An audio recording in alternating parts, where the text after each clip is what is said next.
Salve Regina, Mater misericordiae, vita dulcedo, et spes nostra salve. Per te clamamus, exules filii Eve.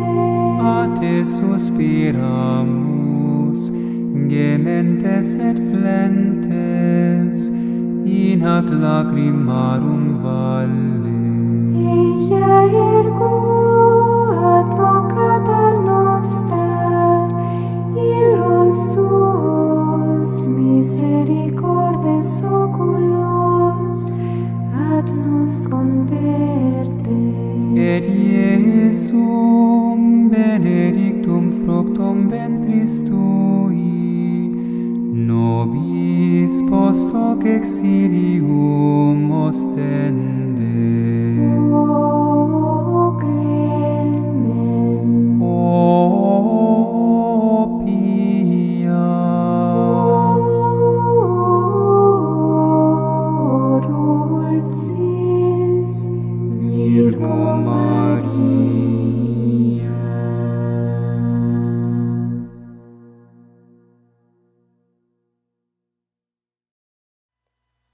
Carta encíclica Magnae Dei Matris, de Sua Santidade Papa Leão XIII, a todos os nossos veneráveis irmãos, os petrarcas, primazes arcebispos e bispos do orbe católico, em comunhão e graça com a Sé Apostólica, sobre o Rosário de Nossa Senhora. Veneráveis irmãos, saúde e bênção apostólica. Todas as vezes que nos é dado o ensejo de aumentar no povo cristão o culto e o amor à gloriosa Mãe de Deus, a nossa alegria e nossa satisfação chegam ao auge. Isto porque a coisa não é só de per si importantíssima e fecunda de bons frutos, mas também se harmoniza do melhor modo com os sentimentos mais íntimos do nosso coração. Sugada na verdade com o leite materno, depois, a nossa piedade para com Maria veio sempre crescendo e consolidando-se em nós com o passar dos anos. Isto porque a nossa inteligência sempre mais claramente compreendia o quanto era digna de amor e de louvor aquela a quem o próprio Deus amou em primeiro, e com tal afeto que a elevou acima de todas as criaturas, a enriqueceu dos dons mais magníficos e a escolheu, enfim, para sua mãe. Por outra parte, as numerosas e fúlgidas provas da sua bondade e benevolência para conosco, provas que nós não podemos recordar sem a mais profunda gratidão e sem derramar lágrimas de emoção, aumentaram sempre mais em nós esta piedade e mais ardentemente a inflamaram. Porquanto, no meio das muitas, variadas e terríveis vicissitudes que temos atravessado, sempre temos recorrido a ela, e para ela temos sempre volvido o nosso olhar. E, depois de depositar no seu seio todas as nossas esperanças e todos os nossos temores, alegrias e tristezas, foi nossa constante solicitude suplicá-la para que se dignasse de, em todas as ocasiões, assistir-nos como a uma mãe terníssima e alcançar-nos, em troca, o singular favor de podermos testemunhar-lhe o nosso afeto devoto e filial. Quando depois, por misterioso desígnio de Deus, fomos chamados à Cátedra de São Pedro para representarmos na Igreja a própria pessoa de Jesus Cristo, aterrados com o peso enorme deste ofício e não tendo nenhuma confiança nas nossas próprias forças, com afeto ainda mais intenso, solicitamos a divina assistência, mediante a maternal proteção da Virgem. E o nosso coração exulta em proclamar que, no curso de toda a nossa vida, mas especialmente no exercício do nosso supremo apostolado, a nossa esperança nunca deixou de ser coroada ou pelo desejado êxito, ou ao menos por um doce conforto. Após tal experiência, a nossa esperança alça-se agora mais confiante, enquanto pedimos, com seu favor e pela sua intercessão, graças ainda mais copiosas e mais importantes para a salvação do rebanho cristão e para a maior glória da Igreja.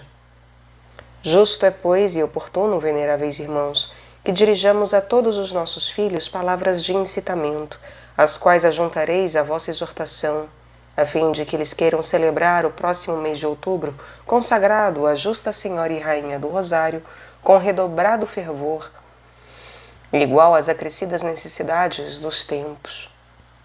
Já agora é de todos conhecidíssimo com quantos e quais meios de corrupção a malícia do mundo iniquamente se esforça por enfraquecer e por extirpar inteiramente dos corações a fé cristã e a observância da lei divina, que alimenta esta fé e a faz frutificar.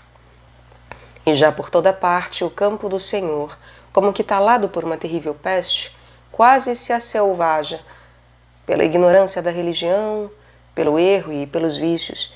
E o que é ainda mais doloroso é que aqueles que teriam o poder disso antes, que disso teriam um sagrado dever, longe de porem um freio ou de infligirem justas penas a uma perversidade tão arrogante e culposa, muitas vezes, pelo contrário, parece que a tal audácia deem incentivo, ou pela sua inércia, ou com seu apoio. Por isto, com bem razão deve contristar-nos que às escolas públicas tenha sido deliberadamente dada uma organização tal que consente que o nome de Deus seja nelas calado, ou ali seja ultrajado. Devemos nos entristecer com a licença cada vez mais disfarçada de imprimir ou pregar toda sorte de ultrajes contra Cristo, Deus e a Igreja. Nem é menos deplorável esse consequente langor e entibiamento da prática cristã. Se não é uma fraca apostasia da fé, certamente está muito próximo de vir a sê-lo, porque a prática da vida já agora não é mais aderente à fé. Quem considerar esta perversão e esta ruína dos interesses mais vitais, certamente não se admirará se por toda parte as nações vão gemendo sob o peso dos castigos divinos, e são consternadas pelo temor de calamidades ainda mais graves. Ora, para aplacar a majestade de Deus ofendida e para proporcionar o necessário remédio àqueles que tanto sofrem, certamente não há melhor meio do que a oração devota e perseverante, contanto que unida ao espírito e à prática da vida cristã. Para alcançarmos, pois, estes dois escopos, consideramos que o meio mais indicado é o Rosário Mariano. A sua poderosíssima eficácia tem sido experimentada e exaltada desde a sua bem conhecida origem, conforme notáveis documentos atestam e como nós mesmos, mais uma vez, temos lembrado. Quando a seita dos albigenses, aparentemente paladina da integridade da fé e dos costumes, mas na realidade perturbadora e péssima corruptora dela, era para muitos povos causa de grande ruína, a Igreja combateu contra ela e contra suas infames facções, não com milícias ou com armas, mas principalmente com a força do Santo Rosário, que o patriarca São Domingos propagou por inspiração da própria Mãe de Deus. Assim, gloriosamente vitoriosa de todos os obstáculos, a Igreja, nessa, como em outras tempestades semelhantes, proveu sempre com esplêndido êxito a salvação de seus filhos. Por isto, na presente situação, que nós deploramos como lutosa para a religião e perigosíssima para a sociedade, é necessário que todos juntos, com piedade igual à dos nossos antepassados, roguemos e supliquemos a grande Mãe de Deus, para que, consoante os votos comuns, possamos alegrar-nos de haver experimentado igual eficácia do seu rosário. E verdadeiramente, quando recorremos a Maria, recorremos à Mãe da Misericórdia, a qual está tão bem disposta para conosco que em qualquer necessidade nossa, sobretudo nas espirituais, ela logo espontaneamente, sem sequer ser invocada, vem em nosso socorro e faz-nos participar desse tesouro da graça cuja plenitude ela desde o princípio recebeu de Mãe.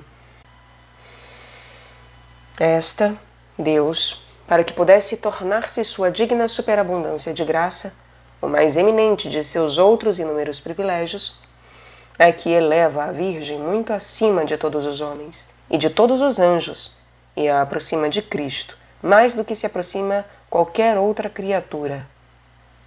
É coisa grande em qualquer santo o possuir tanta graça que baste para a salvação de muitos, mas, se ele a tivesse tanta que bastasse para a salvação de todos os homens do mundo, isto seria o máximo. E isto se verifica em Cristo, e na bem-aventurada Virgem. Santo Tomás. Difícil é, pois, dizer o quanto se torna agradável a Maria o nosso obséquio, quando a saudamos com o louvor do anjo e depois repetimos o mesmo elogio, como que formando com ele uma devota coroa. Porque a cada vez nós como que despertamos nela a lembrança de sua sublime dignidade e da redenção do gênero humano, iniciada por Deus por meio dela. Por consequência, nós também lhe recordamos esse divino e indissolúvel vínculo com que ela está unida às alegrias e às dores, às humilhações e aos triunfos de Cristo, em guiar e em assistir os homens para a salvação eterna. Jesus Cristo, na sua bondade, quis assemelhar-se a nós e dizer-se e mostrar-se Filho do homem, e por isto, nosso irmão, a fim de que mais luminosa nos aparecesse a sua misericórdia para conosco. Em tudo ele teve de ser feito semelhante a seus irmãos, para se tornar misericordioso. Hebreus capítulo 2, versículo 17. Assim Maria, pelo fato de haver sido escolhida como mãe de Jesus, nosso Salvador, que é ao mesmo tempo nosso irmão, teve, entre todas as mães, a singular missão de manifestar e de derramar sobre nós a sua misericórdia. Além disto, assim como nós somos devedores a Cristo de nos haver, de certo modo, tornado participantes do seu próprio direito de chamar e de ter a Deus por Pai, assim também lhe somos igualmente devedores de nos haver amorosamente tornado participantes do seu direito de chamar e de ter Maria por mãe. E visto como por natureza o nome de mãe é entre todos o mais doce, e no nome de mãe está posto o termo de comparação de todo amor terno e solícito, todas as almas piedosas sentem, embora a sua língua não consiga exprimi-lo, que uma imensa chama de amor condescendente e operoso arde em Maria, que, não por natureza, mas por vontade de Cristo, é nossa mãe. Por isso, ela vê e penetra, muito melhor do que qualquer outra mãe, todas as nossas coisas, as necessidades da nossa vida, os perigos públicos e particulares que nos ameaçam, as dificuldades e os males em que nos debatemos, e, sobretudo, a áspera luta que devemos sustentar para a salvação da alma contra inimigos violentíssimos.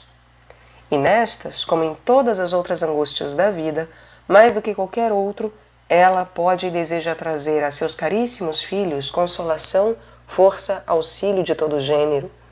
Recorramos, pois, confiantes e alegres a Maria. Supliquemo-la por esses laços maternos com que ela está tão estreitamente unida a Jesus e a nós. E invoquemos com máxima devoção o seu poderoso auxílio, servindo-nos dessa fórmula de oração que ela mesma nos indicou e que lhe é tão grata. Então poderemos, com razão, repousar com o coração tranquilo e alegre sob a proteção da mais terna entre as mães.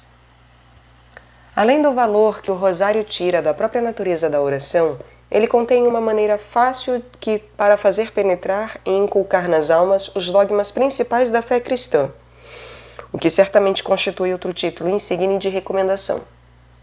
De efeito, é sobretudo pela fé que o homem direta e seguramente se aproxima de Deus e aprende a adorar com a mente e com o coração a imensa majestade desse Deus único, a sua autoridade sobre todas as coisas, o seu sumo poder, a sua sabedoria e a sua providência.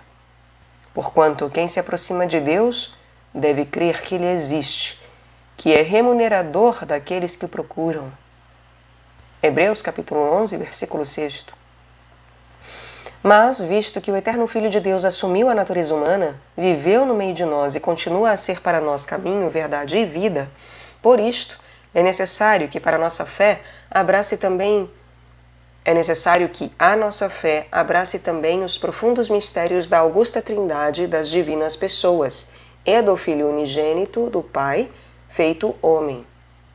E a vida eterna é esta, que eles conheçam a Ti, único Deus verdadeiro, e aquele que enviaste, Jesus Cristo.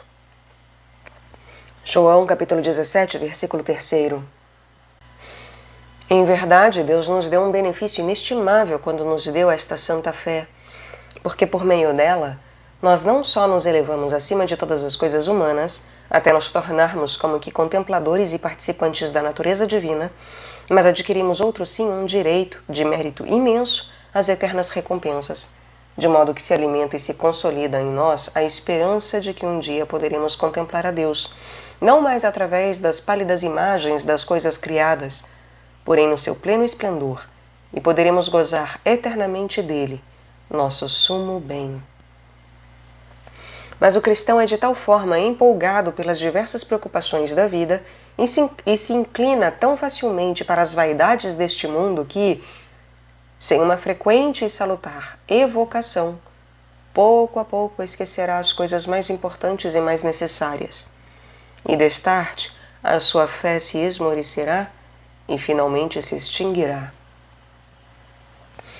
Para preservar seus filhos deste gravíssimo perigo de ignorância, a Igreja não descura nenhum dos meios que a sua vigilância e a sua solicitude lhe sugerem.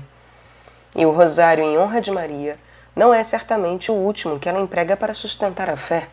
Com efeito, com a sua maravilhosa e eficaz oração, ordenadamente repetida, ele nos leva à recordação e à contemplação dos principais mistérios da nossa religião, em primeiro lugar, daqueles pelos quais o Verbo se fez carne, e Maria, Virgem intacta e Mãe, que lhe prestou com santa alegria os seus maternais ofícios.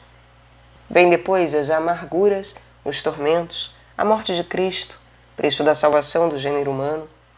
E, finalmente, são os mistérios gloriosos. O triunfo sobre a morte, a ascensão ao céu, a descida do Espírito Santo, o esplendor radiante de Maria assunta ao céu e, por último, com a glória de Maria e do Filho, a glória eterna de todos os santos. E esta, a ordenada sucessão de inefáveis mistérios no rosário, é frequente e insistentemente evocada à memória dos fiéis e como que desenrolada diante dos seus olhos, de modo que aqueles que rezam bem o rosário têm a alma inundada por ele de uma doçura sempre nova, experimentam a mesma impressão e emoção que experimentariam se ouvissem a própria voz da sua Dulcíssima Mãe, no ato de lhes explicar esses mistérios e de lhes dirigir salutares exortações. Não poderá, pois, parecer excessiva a nossa afirmação se dissermos que a fé absolutamente não deve temer os perigos da ignorância e dos nefastos erros naqueles lugares, no seio daquelas famílias e no meio daqueles povos, onde se mantém na primitiva honra a prática do rosário. Mas há outra utilidade, não menos importante, que do rosário a Igreja espera para seus filhos, ou seja, a de empenhá-los em conformar a sua vida e os seus costumes às normas e aos preceitos da Santa Fé. De todos é conhecida a divina afirmação de que a fé sem as obras é ineficaz, porque a fé é aura e vida da caridade, e a caridade se manifesta na floração de ações santas. Por isto, o cristão certamente não tirará nenhum proveito da sua fé para a aquisição da eternidade, se por esta sua fé não houver inspirado a sua conduta. Que adianta, meus irmãos, se um diz que tem fé, mas não tem as obras? Acaso poderá salvá-lo a fé? Tiago, capítulo 2, versículo 14. Antes, tais cristãos serão por Cristo juiz bem mais asperamente exprobrados do que aqueles míseros que não conhecem nem a fé nem a moral cristã, porque estes últimos não creem de um modo e vivem de outro, não, como sem razão fazem aqueles outros, mas, sendo privados da luz do Evangelho, têm uma certa atenuante, ou certamente a sua culpa é menos grave. Ora, a contemplação dos mistérios propostos no rosário ajuda a fazer brotar da nossa fé uma abundante e alegre messe de frutos, porque incita maravilhosamente a alma a propósitos de virtude. Ora, que sublime e esplêndido exemplo nos oferece, sob todos os aspectos, a obra de salvação realizada por nosso Senhor Jesus Cristo. O grande, o onipotente Deus, impelido por um excesso de amor para conosco, abaixa-se até a condição do mais mísero homem, entretém-se conosco como um de nós, conversa fraternalmente ensina os indivíduos e as multidões em toda a ordem de justiça, mestre eminente pela sua palavra, Deus pela sua autoridade. Mostra-se pródigo de benefícios para com todos, cura os que sofrem de moléstias corporais e com misericórdia paternal leva alívio às moléstias, mais grave estas, da alma. De modo particular, volve-se para aqueles que estão abatidos pela dor, ou estão oprimidos pelo peso das suas inquietações, e convida-os. Vinde a mim, vós todos que estáis fatigados e oprimidos, e eu vos consolarei. Quando, pois, repousamos nos seus braços, ele nos inspira algo desse místico fogo que ele trouxe aos homens. Infunde-nos amorosamente algo da mansidão e da humildade de sua alma, e deseja que, pela prática destas virtudes, nós nos tornemos participantes da paz verdadeira e estável, de que ele é o autor. Aprendei de mim que sou manso e humilde de coração, e achareis repouso para vossas almas. Todavia, em compensação de tanta luz de sabedoria celeste e da abundância de tão excepcionais benefícios que deveriam granjear-lhe a gratidão dos homens, ele sofreu o ódio e os insultos mais atrozes. Sem embargo, quando pregado na cruz derrama todo o seu sangue, não tem desejo mais ardente do que este, por meio da sua morte, regenerar os homens para a vida.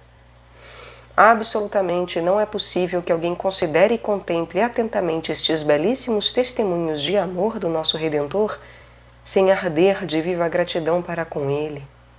Antes, a fé, se for autêntica, terá então um poder tal que, iluminando a mente do homem e comovendo-lhe o coração, como que o arrastará a seguir as pegadas de Cristo, através de todos os obstáculos, até fazê-lo prorromper naquele protesto digno de Paulo: quem nos separará do amor de Cristo? A tribulação, ou a angústia, ou a fome, ou a nudez, ou o perigo, ou a perseguição, ou a espada? Já não vivo eu, mas vive em mim Cristo. Mas para que nós, aterrados pela consciência de nossa natural fragilidade, não desfaleçamos em face dos exemplos verdadeiramente sublimes de Cristo, Deus e homem, juntamente com seus mistérios, oferecem-se à nossa contemplação os mistérios de sua Mãe Santíssima. Ela descende, a verdade, da linhagem real de Davi. Ruas da riqueza e do esplendor dos seus antepassados, não lhe resta mais nada. Leva uma vida obscura, numa humilde cidade e numa casa ainda mais humilde, tanto mais satisfeito com a sua solidão e com a sua pobreza quanto pode, com o coração mais livre, elevar-se a Deus e unir-se totalmente ao seu sumo e desejadíssimo bem. Mas o Senhor está com ela e cumula-a e a faz bem-aventurada da sua graça. E é justamente ela que o celeste mensageiro designa como a mulher da qual, por virtude do Espírito Santo, deverá vir para entre nós homens o esperado Salvador das gentes. Quanto mais ela admira a sublime altura da sua dignidade, e por ela rende graças à onipotente e misericordiosa bondade de Deus, tanto mais se humilha e se julga destituída de toda virtude. E, enquanto se lhe torna a mãe, sem hesitação se proclama e se protesta sua escrava. E conforme santamente prometeu, santa e prontamente estabelece desde então uma perpétua comunhão de vida com seu Filho Jesus, tanto na alegria como no pranto. Assim, ela atingirá tal altura de glória, qual nenhum homem nem anjo poderá jamais atingir, porque ninguém poderá ser-lhe jamais comparado em virtude e em méritos. Assim, a ela caberá a coroa do céu e da terra, porque ela se tornará a invicta rainha dos mártires. Assim, na celeste cidade de Deus, ela se assentará eternamente coroada junto de seu Filho, porque constantemente, durante toda a sua vida, porém de modo particular no Calvário, beberá com ele o cálice transbordante de amargura. Eis, portanto, como Deus, verdadeiramente bom e providente, nos deu em Maria um modelo de todas as virtudes, porque considerando-a e contemplando-a, as nossas almas já não ficam ofuscadas pelos fulgores da divindade, senão que, atraídas pelos vínculos íntimos de uma comum natureza, com maior confiança se esforçarão por imitá-la. Se, amparados pelo seu eficaz auxílio, nós nos dedicarmos com todas as nossas forças a esta obra, certamente conseguiremos reproduzir em nós ao menos algum traço de tão grande virtude e santidade. E depois de havermos imitado a sua admirável conformidade com as divinas vontades, poderemos juntar-nos a ela no céu. Se bem que a nossa peregrinação terrena seja áspera e eriçada de dificuldades, caminhemos intrépidos e corajosos rumo à meta. E nas nossas penas, nos nossos trabalhos, não cessemos de estender para Maria as nossas mãos súplices, dizendo com a Igreja: a vós suspiramos, gemendo e chorando neste vale de lágrimas. Eia, pois, esses vossos olhos misericordiosos a nós volvei. Dai-nos uma vida pura, preparai-nos uma trilha segura, para que possamos gozar eternamente da vida de Jesus.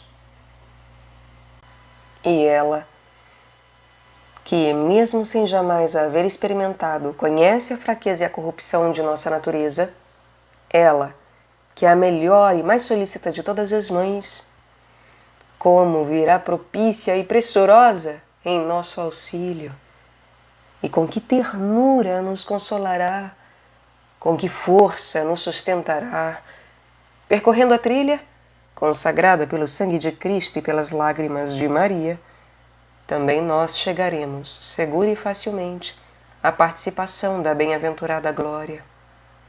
Portanto, já que no Rosário de Maria Virgem estão bem e tão ultimamente conjugados uma excelente fórmula de oração, um meio eficaz para conservar a fé e um insigne ideal de virtude perfeita, bem justo é que os verdadeiros cristãos o tenham frequentemente nas mãos, o rezem e o meditem piedosamente. De modo particular, dirigimos esta exortação ao sodalício da Sagrada Família, que recentemente recomendamos e aprovamos. Se de fato o fundamento deste sodalício é o mistério do longo período de vida silenciosa e oculta de Cristo Senhor, entre as paredes da casa de Nazaré, para que as famílias cristãs se esforcem constantemente por modelar-se sobre o exemplo da Sagrada Família, divinamente constituída, logo aparece evidente a sua ligação particular com o Rosário, especialmente com os mistérios gozosos, que se encerram justamente quando Jesus, depois de mostrar a sua sabedoria no templo, veio com Maria e José para Nazaré e lhes era sujeito. Como que assim preparando os outros mistérios com que mais de perto realizaria a obra de ensinamento e de redenção dos homens. Por isso tudo, compreendam todos os associados que diligência devem mostrar e cultivar e propagar a devoção do Rosário.